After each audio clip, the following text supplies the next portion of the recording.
சாதுக்கள்லாம் இந்த பகவன் நாமா வச்சு எப்படி வந்து பகவான சாட்சாத்காரம் பண்ணி நம்மளுக்கு எல்லாருக்கும் நல்லது பண்ணியிருக்கான்றதையும் எவ்வளவு கதைகள் சொல்லியிருக்காரு இல்லையா. போதேந்திர சுவாமிகள் வந்து சன்னியாசாசிரமத்தையே திறந்துட்டு கிராம கிராமமா போய் ராமநாமத்தை வந்து உபதேசம் பண்ற. அவர் வந்து ஒரு வீட்டுக்கு போயிருந்தப்போ அந்த குழந்தைக்கு வந்து வாயும் பேச வராது காதும் கேட்காதுன்னப்போ அவ சாப்பிட கூப்பிட்டுட்டாலே ஒரு 8 கவளத்தை சாப்பிட்டுட்டு அழுதுகிட்டே கிளம்புற. ராமா, உன்னோட நாமத்தை நான் வந்து எல்லாருக்கும் பிரச்சாரம் பண்றேன், எல்லாரும் இதை உபீதிக்கணும்னு நினைக்கிறேன், ஆனா இந்த குழந்தைக்கு என்னால ஒண்ணும் பண்ண முடியும். சாதுக்களோட மனசு எப்படி இருக்கு பாருங்களேன். நான் வந்து இவ்வளவு டார்கெட் அச்சீவ் பண்ணிட்டேன், 50 லட்சம் கிராமத்தை நான் 50 லட்சம் பேர் கொண்ட கிராமங்களை வந்து நான் உயிரிச்சுட்டேன் அப்படின்னு நினைக்கல. அந்த ஒரு உயிருக்கு என்னால பண்ண முடியும் அழற. அவள் எல்லாம் வெளில வந்த உடனே அந்த குழந்தை அந்த இலையில இருந்து எடுத்து சாப்பிடலாம். அந்த இலையில இருந்து அந்த சன்னியாசியோட உச்சிஷ்ட பிரசாதத்தை சாப்பிட்ட உடனே அதுக்கு பேச்சு வந்துட்டு நம்ம சரித்திரத்தை படிக்கிறோம் இல்லையா.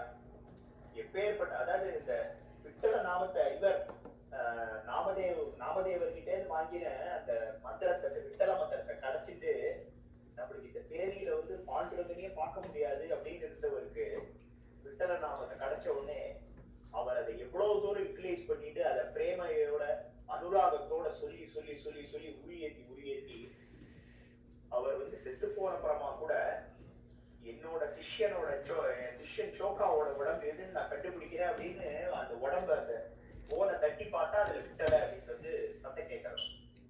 அந்த மாதிரி அவ்வளவு தூரம் அந்த பகவன் நாமாவை, இந்த நாம சங்கீர்த்தனை நம்ம பண்ணணும், பகவன் நாமா சொல்லணும், மகான்களை பத்தி கேட்கணும், அப்புறம் வந்து இந்த இறைவனோட இதிகாசங்கள் எல்லாம் கேட்கணும் அப்படின்னு நம்மளுக்கு சொல்லி கொடுக்குற இந்த கிளாஸ்ல இருந்து நம்ம எவ்வளவுக்கு எவ்வளவு எடுத்துக்க முடியுமோ எடுத்துட்டு நம்ம இதை வந்து சொல்லிட்டே இருப்போம். நம்மளுக்கு வந்து இன்னைக்குமே இந்த பகவன் நாமா எப்ப நம்ம நாத்துல இருக்கோ அந்த பகவன் நாமா நம்ம கூட இருக்கிற வரைக்கும் அந்த சுவாமி வந்து நம்ம கூட இருப்பான். எல்லாமே வந்து இவர் கோவிந்தபுரம் பாலாஜி பாகவதர் சொல்ற மாதிரி ஒண்ணு ரெண்டு வகையில தான் பகவான் நம்மளுக்கு வந்து கொடுக்குறான். ஒண்ணு வந்து அனுகிரகம் பண்றான், இன்னொன்னு அனுபவத்தை கொடுக்குறான். நம்ம மனசுக்கு ஏதாவது வந்து இது நம்மளுக்கு நல்லது இல்லை அப்படின்னா பகவான் வந்து அதையும் ஒரு அனுபவமா கொடுக்குறான்.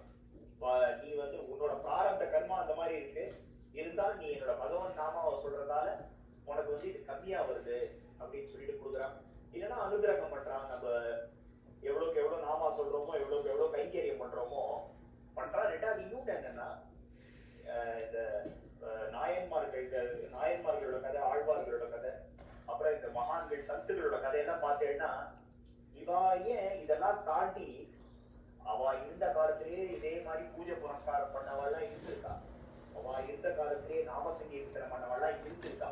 ஆனா அதையும் தாண்டி சாந்தி பிரம்ம ஏகநாதர் இருந்த காலத்துல, ஒரு ஸ்ரீதர் ஐயாவாள் இருந்த காலத்துல இவா மட்டும் எப்படி தனியா இருக்கா, இவா மட்டும் எப்படி அதை அச்சீவ் பண்ணா, அந்த மவுண்டை எப்படி அச்சீவ் பண்ணான்னா இந்த நாம சங்கீர்த்தனம், பகவன் நாமா சொல்றது, பகவானுக்கு வந்து ஆராதனை பண்றது, அர்ச்சனை பண்றது, இதெல்லாம் தாண்டி ஒரு விஷயம் அவன்கிட்ட என்ன தெரியுமா இருந்தது, மனிதத்தன்மை இருந்தது. எல்லா உயிர்கள் மீதும் அன்பு இருந்தது இல்லையா. நீங்க வந்து ஏகநாதனோட சரித்திரம் பார்த்தேன்னா சிரார்த்த சமையல் பண்ணி வச்சிருக்கா. யாரோ அந்த பக்கம் போறா, அவ வந்து அது வாசனை பார்த்துட்டா. அப்ப வந்து பாவம் அவ ஆசைப்படுறா, அவளுக்கு சாப்பாடு கிடைக்காது கட்டியா, இந்த சாப்பாடுலாம் அவளுக்கு கொடுத்துரு, நம்ம வந்து வேற பண்ணிக்கலாம் அப்படிங்கிற. அதாவது அவர் வந்து அவ்வளோ ஒரு பெரிய ஞானஸ்தர், பாண்டுரங்கனே சாட்சாத்காரம் பண்ணவர், ஜனார்தன சுவாமியோட சிஷ்யர். இதெல்லாம் அவர் வந்து அந்த இடத்த பார்க்கல. அவர் வந்து ஒரு பிரம்மஞானினோ இல்ல அவர் வந்து ஒரு என்ன சொல்றது ஒரு பெரிய பக்தர்னோ அதெல்லாம் பார்க்கல. பாண்டுரங்கனே சொல்றான் கட்டியாவே, ஐயோ இந்த மாதிரி கொடுத்தா நம்மளுக்கு வந்து பிரச்சனையாகுமே, எல்லாரும் வர வேண்டிய சாதனம் பண்ணி வைக்க வேண்டிய வரவாள்லாம் வரமாட்டாளே அப்படின்னு சொல்ற. அப்ப கூட அந்த மனிதத்தன்மையோட அவர் வந்து அந்த சாப்பாடெல்லாம் கொடுக்குற. ஸ்ரீதர் ஐயாவாள் கதையிலே இது வருது. அவர் வந்து அந்த சாப்பாடெல்லாம் பரவாயில்ல அப்படின்னு அந்த இவர் ராமகிருஷ்ண அடிக்கடி சொல்ற மாதிரி அந்த உயிரிழம் தயை இல்லையா, நம்ம கூட வாழற அந்த உயிர்கள் மேல இந்த நாயன்மார்களா இருக்கட்டும், ஆழ்வார்களா இருக்கட்டும், இந்த மகான்களா இருக்கட்டும், அவ வந்து அவ்வளவு தூரம் ஒரு அன்போட பழகியிருக்கா. இந்த அன்பு எப்படி வரும்னா பகவான் நாம நிறைய சொல்லி சொல்லி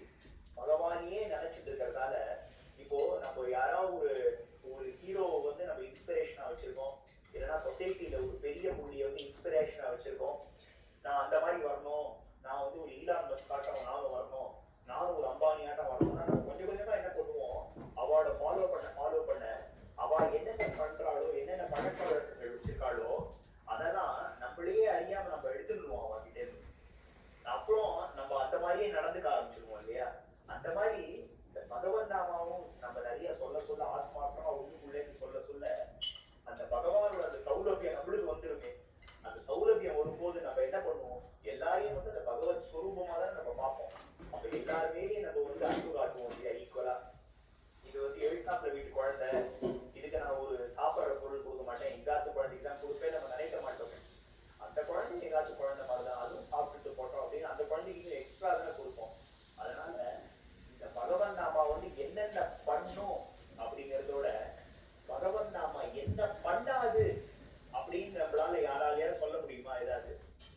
அதாவது நம்மளுக்கு ஒரு அறிவு கொடுத்துருக்கான், நம்மளுக்கு சில அனுபவங்கள் கொடுத்துருக்கான். அந்த அறிவும் இந்த ஜென்மத்துல நம்மளுக்கு கிடைச்ச அனுபவங்கள் வச்சும் நம்மளுக்கு வந்து கொஞ்சம் ஞானம் இருக்கு. அதை வச்சு நம்ம வந்து லைஃபை கற்பனை பண்ணிக்கணும், இதெல்லாம் நடக்கும்னு. ஆனா விநாயகர்கள்ல வர மாதிரி அணுவிற்கு அணுவாய் அப்பாலுக்கு அப்பாலாயின்னு அடுத்த க்ஷணம் நம்ம வாழ்க்கையில என்ன நடக்க போகுது, அந்த பகவான் வந்து நம்மளை தூக்கி எங்க வைக்க போறான், இல்லைன்னா என்ன நிகழ போகுது நம்மளுக்கு தெரியாது இல்லையா. அதனால நம்ம வந்து அடுத்த க்ஷணத்தை நோக்கியோ இல்ல வந்து ஃபியூச்சர் நினைச்சோ நம்ம பயப்படாம, நம்ம அண்ணா சொல்லி கொடுத்தா மாதிரி எப்ப பார்த்தாலும் பகவான் நாமாவை சொல்லிட்டே இருப்போம். எது ஒண்ணு நடந்தாலும் அந்த பகவான் வந்து இது நம்மளுக்கு நல்லதுக்கு தான் நிகழ்த்தறான் அப்படின்னு சொல்லிட்டு நம்ம நினைச்சுப்போம். நினைச்சிட்டு எப்ப பார்த்தாலும் நம்ம வந்து இந்த பாகவதர்களோட கதையை வந்து நம்ம விடாம கேட்டுட்டு இருந்தோம்னா நம்மளுக்கு வந்து அதுல கிடைக்கிற நிம்மதி இருக்கு இல்லையா, அது வந்து ரொம்ப அலாதி. உனக்கு நான் 2 ஆப்ஷன் கொடுக்குறேன். ஒண்ணு வந்து 1 கோடி ரூபாய் உன் பேங்க்ல போடுறேன், ஆனா உனக்கு நித்தியமும் வந்து ஒரு மனசுல வந்து ஒரு இதுவே இல்லாம ஒரு ஒரு அமைதியே இல்லாம ஏதோ ஒண்ணு மனசுல ஓடிட்டே இருக்கும். அப்படி இல்லைன்னா நித்தியம் உன்னோட சாப்பாட்டுக்கு நான் பாத்துக்கிறேன், துணிமணி எல்லாம் கிடைச்சிரும், ஆனா வந்து உனக்கு இவ்வளவு ஒரு பெரிய தொகை இருக்காது, நீ வந்து கஷ்டப்பட்டு தான் டெய்லி சம்பாதிக்கணும், ஆனா மன அமைதி இருக்கும்னா இதே கேள்வி இதே ஆப்ஷனுக்கு நம்ம ஒரு ஏஜ்ல ஒரு வயசுல இருந்தோம்னா நம்ம ஒரு ஆப்ஷன் செலக்ட் பண்ணுவோம். ஆனா பகவத் நாமாவை நிறைய சொல்றவா வந்து 2வது ஆப்ஷன் தான் வந்து செலக்ட் பண்ணுவோம். இந்த மன அமைதி தான் எல்லாருக்குமே அல்டிமேட்டா என்ன தேவை, மன அமைதி தான். மன அமைதியோட இருந்ததுன்னா அதுவே வந்து ஒரு ஆனந்தம். நம்ம குடிசையில இருந்தா கூட நம்மளுக்கு கிடைச்சிடும், குடிசையில இருந்தா கூட நம்ம திருப்தி அடைஞ்சிருவோம், மன அமைதியா இருக்கு பரவாயில்ல அப்படின்னு. அந்த மாதிரிதான் மகான்கள்லாம் இருந்திருக்கா. அவர் பாலாஜி பாகவதர் சொல்ற மேலோட்டமா பார்க்கும்போது அவள்தான் வந்து தரித்திரத்தை இருந்திருக்கா, ரொம்ப கஷ்டப்பட்டிருக்கா, அடுத்த வேலை சாப்பாட்டுக்கே ரொம்ப திண்டாட்டம் அப்படின்னு நம்மளுக்கு தோன்றது. ஆனா அவ வந்து சுகநிதி புரந்தரன்னு அந்த சுகநிதியில இருந்திருக்கா. அவ பகவானே கூட இருக்க, விட்டலனே கூட இருக்கிறதால ருக்மணி கூட இருக்கா, தாயாரே கூட இருக்கா, ஐஸ்வர்யத்துக்கு எந்த ஒரு பஞ்சமும் இல்லை அப்படிங்கிற துக்காராம் சொல்ற சிவாஜி மகாராஜ் கிட்ட, மகாராஜ் நான் ரொம்ப பெரிய பணக்காரன், என்ன வீடு இவ்வளவு ஏழையா இருக்கேன்னு பாக்குறீங்களா, என்னோட செல்வத்தெல்லாம் இங்க இருந்தா திருடு போயிட போகுதுன்னு குபேரப்பட்டினம்னு ஒரு ஊர் இருக்கு, அந்த குபேரப்பட்டினத்தை வச்சிருக்கேன் அப்படின்னு சொல்றாராம் துக்காராம் மகாராஜ். அந்த மாதிரி அவளுக்கெல்லாம் வந்து இந்த ஒரு செல்வம் பெரிய செல்வமே கிடையாது. அவளுக்கெல்லாம் எந்த ஒரு செல்வம் நிரந்தரமான பெரிய செல்வம் மகான்கள்லாம் நினைச்சிருக்காங்கன்னா அந்த பகவானோட பேரன்பு, அந்த பகவானோட திருவருள் தான். அத அந்த பகவான் நம்ம வந்து பரமேஸ்வரன் சொல்லலாம், நாராயணன்னு சொல்லலாம், அம்பாள்னு சொல்லலாம், அண்ணா சொல்ற மாதிரி காயத்ரி மாதான்னு சொல்லலாம், காளின்னு சொல்லலாம், இப்படி வேணா சொல்லலாம். நம்ம ஆசைக்கு ஏற்ற மாதிரி நம்ம விருப்பத்துக்கு ஏற்ற மாதிரி அந்த பரபிரம்ம ஸ்வரூபம் வந்து நம்மளுக்கு பிடிச்ச ஒரு ரூபத்துல நம்மளுக்கு வந்து காட்சி கொடுக்க போகுது இல்லையா. அதனால எல்லாரும் இத வந்து அண்ணா எப்பயும் சொல்லுவா, காற்றுள்ள போதே தூற்றிக்கொள்னு. வாரம் ஒரு சாட்டர்டே சண்டே போவோம். இதே மாதிரி 52 சாட்டர்டே சண்டே போயிடுச்சுன்னா 4 சாட்டர்டே சண்டே போயிடுச்சுன்னா 1 மாசம் கணக்காயிடுறது. 52 சனிக்கிழமை ஞாயிற்றுக்கிழமை போயிடுச்சுன்னா 1 வருஷம் கணக்காயிடுறது. அப்ப காலம் ஓடிட்டே இருக்கு இல்லையா. வெடிகாரத்தை சின்ன பூண்டு பெரிய பூண்டு சுத்திட்டே இருக்கு, நாட்கள் ஓடிட்டே இருக்கு, வாரங்கள் ஓடிட்டே இருக்கு, மாதங்கள் ஓடிட்டே இருக்கு, வருஷங்கள் ஓடிட்டே இருக்கு. ஆனா அதை வச்சு நம்ம என்ன பண்ணோம், என்ன பண்ணிட்டு இருக்கோம், நம்ம வேலை பார்க்கிறோம், நம்ம குடும்பத்துக்காக சொத்து சேர்க்கிறோம், கரெக்ட். ஆனா இதெல்லாம் நம்ம கூட வரப்போகுதா? சார் எனக்கு வந்து சென்னையில 5 வீடு இருக்கு, நான் வந்து இந்த லோகத்துல இருக்கிறதுக்கு ஒரு 3 வீடு வச்சிருக்கேன், ஒரு 2 வீடு வந்து யம தர்மராஜா கிட்ட சொல்லி அந்த 2 வீடை மட்டும் கொஞ்சம் ரீலோகேட் பண்ணி நான் எடுத்துட்டு போறதா பிளான் பண்றேன். யாராலையாவது சொல்ல முடியுமா? ஏதாவது ஒரு செல்வத்தை நம்ம சொல்ல முடியுமா, இல்லை எடுத்துட்டு போக முடியுமா? இல்லையா. நம்மள வந்து கடைசி காலத்துல கிரிமேஷன் கிரவுண்டுக்கு போய் எரிக்கும் போது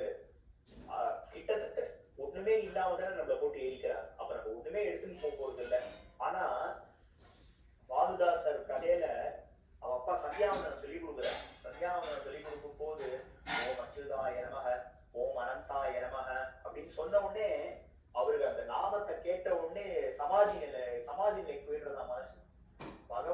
பகவானோட நாமத்தை கேட்ட உடனே சமாதி நிலைக்கு போய் அவர் வந்து பையனை அடிக்கிற பாருங்க விரட்டி அவர் வந்து சூரிய நாராயண சுவாமி கோவில்ல போய் எனக்கு என்ன ஆகுதுன்னு தெரியல, பகவானோட அந்த நாமத்தை கேட்ட உடனே எனக்கு என்ன ஆகுதுன்னு தெரியல, இது தப்பா சரியான்னு புரியல அப்படின்ன உடனே அவர் சொல்றாரா, இது வந்து பல ஜென்மத்து ஒரு சுக்ருதம், பல ஜென்மத்துல நீ தபஸ் பண்ணதால் உனக்கு இந்த நிலை இருக்கு, உனக்கு இந்த ஞான நிலை இருக்கு, பகவான் நாமாவை சொன்ன உடனே உனக்கு வந்து இந்த ஞான நிலை ஏற்படுறது அப்படின்னு அவருக்கு வந்து அனுகிரகம் பண்றாரு அப்படின்னு சரித்திரம் சொல்றது. அதனால நம்ம சொல்ற ஒரு நாமாக்கும் பகவான் கடன் பெற்றுட்டான்.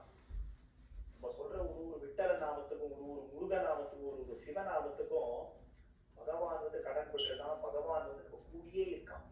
இந்த ஒரு நாமத்தை இவன் சொல்லிட்டான் அப்படின்னு எப்படி ஒரு நல்ல வாத்தியார் வந்து 38 வாங்கிட்டோம், இன்னும் ஒரு 1.5 மார்க் வாங்கணும்னா எங்கேயாவது ஏதாவது ஒரு லைன் கரெக்டா எழுதியிருக்க மாட்டானா, அதுக்கு ஒரு 1.5 மார்க் போட்டு இந்த பையனை பாஸ் பண்ணுவோம், இதனால இந்த ஒரு வருஷம் வீணா போவானா அந்த குழந்தைக்கு அப்படின்னு எப்படி பேப்பர் தேடுவாரோ அந்த மாதிரி பகவான் வந்து பல ஜென்மங்களை நம்மளோட பல ஜென்மங்களை புரட்டி புரட்டி பார்த்து எங்கேயாவது ஒரு நாமா சொல்லியிருப்பான். ஏதாவது வந்து இல்லைன்னா நாமத்தை டைரக்டா சொல்லலைன்னா கூட அவரோட குழந்தைகளுக்கோ யாருக்கோ ஏதோ ஒரு அஜாமிட உபாக்கியானத்தை வரா மாதிரி ஒரு பேரையாவது அவன் குழந்தைகளுக்கு ஒரு பகவானோட பேரை வச்சுட்டு அந்த பேரையாவது கூட்டிருப்பான். அதுக்கு வந்து நம்ம வந்து அவனுக்கு அனுகிரகம் பண்ணுவோம், அவனுக்கு இன்னொரு சான்ஸ் கொடுப்போம் அப்படின்னு சொல்லிட்டு பகவான் வந்து பார்த்துட்டு இருக்கான். அவ்வளவு சௌலபியமானவன் அந்த பகவான். அவன் நம்ம கிட்ட கேட்கறதுலாம் ஒண்ணுமே இல்லை, ஒரு நாமத்தை சொல்லு, அந்த நாமத்தை பிரேமையோட சொல்லு, நான் கூடியே இருப்பேன் அப்படின்னு சொல்லிட்டு நம்மளை நோக்கி வரான். அதனால எல்லாரும் இந்த சத்துகளோட கதையை வந்து விடாம கேளுங்கோ.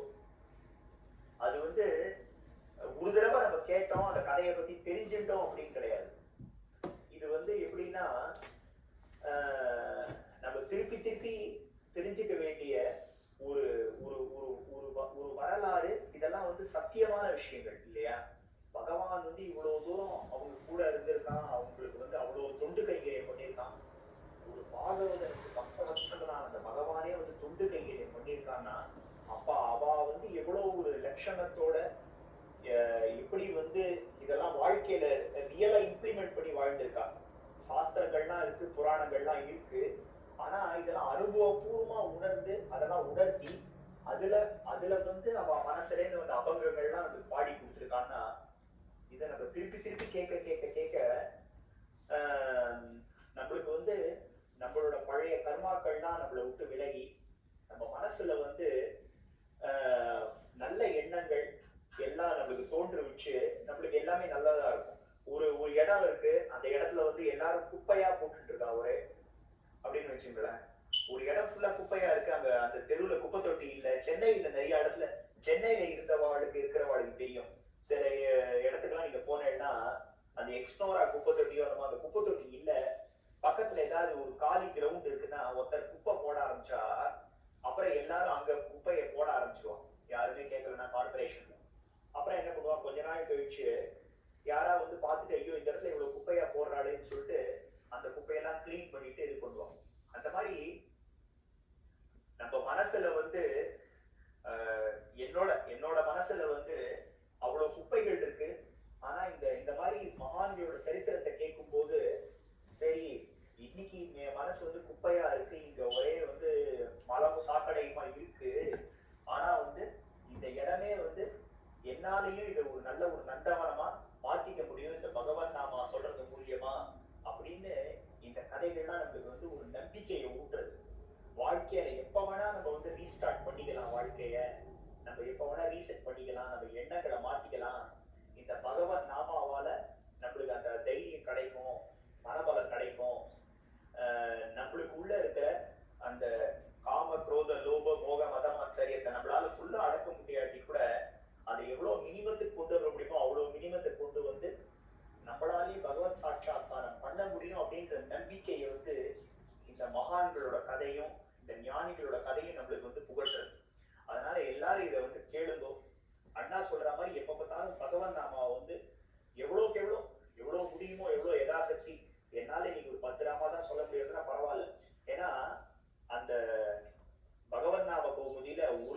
நாம சொன்னாலே அத்தனை பாவம் போயிடுறதுன்றார். பரமேஸ்வரனுக்கு வந்து திரிஜன்ம பாப சம்ஹாரம் ஏக வில்வம் சிவார்ப்பணம்னு அண்ணா சொல்லுவார். ஒரே ஒரு வில்வ தளத்தை போட்டு ஓம் நம சிவாயன்னு சொன்னா இனி வரைக்கும் நம்ம செஞ்ச இந்த பாவம் எல்லாம் போயிட்டு நம்ம அக்கௌண்ட் வந்து ஃப்ரெஷ் ஆயிடுது. இனிமே நம்ம வந்து எவ்வளவுக்கு எவ்வளவு நல்ல எண்ணங்கள் நினைக்கிறோமோ அதுக்கேற்ற மாதிரி பகவான் வந்து மார்க் கொடுக்க போறார் அப்படின்னு சொல்லிட்டு அண்ணா அடிக்கடி சொல்லுவோம்.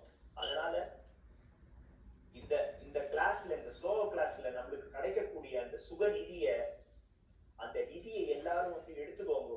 எவ்வளவுக்கு எவ்வளவு முடியுமோ, நான் நிறைய கிளாஸ் இத சொல்லுவேன். மக்குல, வாளியில, குடத்துல, டேங்கர்ல, உங்க யதாசக்தி எவ்வளவு எடுத்துக்க முடியுமோ அவ்வளவு வந்து உங்க மனசுல கிரகிச்சுக்கோங்க. இந்த விஷயங்கள்லாம் நீங்க வந்து போன்ல இருக்கிற வாட்ஸ்அப் ரெக்கார்டர் மூலியமா இல்லாத உங்க காதுகளுக்குள்ள இருக்கிற அந்த ரெக்கார்டர் மூலியமா ரெக்கார்ட் பண்ணிட்டு உங்க மனசுல வச்சுக்கோங்க. இந்த ஃபைல்லாம் வச்சுட்டு நம்மளும் நித்தியமும் இவ்வளவு நாமத்தை சொல்லுவோம், அந்த பகவானோட திருவடியை நினைப்போம். உன்னோட திருவடியை நினைக்க முடியல பரமேஸ்வரா, உன்னோட திருவடியை நினைக்க முடியல பெருமாளே, எனக்கு வந்து உன் காட்சி கிடைக்கல, கோதண்ட பாணியா என்னால உன்னை நினைக்க முடியல, ஆஞ்சநேய சுவாமி வந்து உன்னை கோதண்ட பாணியா வரிச்சாரே மனசுல, அந்த மாதிரி என்னால வரிக்க முடியல. ஒரு ஒரு முருகனா, ஒரு பால முருகனா உங்களை காட்சிய வேலோட என்னால வரிக்க முடியல, ஒரு ராஜராஜேஸ்வரியா என்னால வரிக்க முடியல மனசுல. அந்த பேரை மட்டும் ராஜராஜேஸ்வரின்ற பேரை நம்மளால வரிக்க முடியும் இல்லையா? இல்லைன்னா நம்மளோட குருவோட உருவத்தை நம்மளால வரிக்க முடியும் இல்லையா? அதனால அந்த குருவோட உருவத்தை வரிச்சுட்டு மனசுல இந்த நாமத்தெல்லாம் உருக்கத்தோட சொல்லும் எப்பயும். அதாவது இந்த ஜென்மத்துலதான் இந்த அப்பா அம்மா, போன ஜென்மத்துல அதுக்கு முன்னாடி ஜென்மத்துல யார் நம்மளோட அப்பா அம்மான்னு தெரியாது. ஆனா எல்லா ஜென்மத்திலையும் வந்து ஜெகதப்பிதரவு வந்து பார்வதி பரமேஸ்வரவு அப்படின்னு அவாதான் நம்மளுக்கு வந்து நிரந்தரமான அப்பா அம்மா. அதனால அந்த பகவானை எப்பப்ப முடியுமோ அப்பெல்லாம் நினைச்சுட்டே இருப்போம். இந்த சந்துகளோட சாதுக்களோட கதைகளை கேட்டுட்டே இருப்போம். மகாபிரிவாளோட உருவம் போட்டோல இருந்தா கூட அவரை பார்த்துட்டே இருப்போம். ஏன்னா மகாபிரிவா வந்து அகண்டமா இருக்கா, நம்மளுக்கு எப்ப பார்த்தாலும் அனுகிரகம் பண்ணிட்டே இருக்கா. அவரை பார்த்துட்டே இருப்போம், நம்ம எல்லாருமே பயனடைப்போம். ஜெய் ஸ்ரீராம்.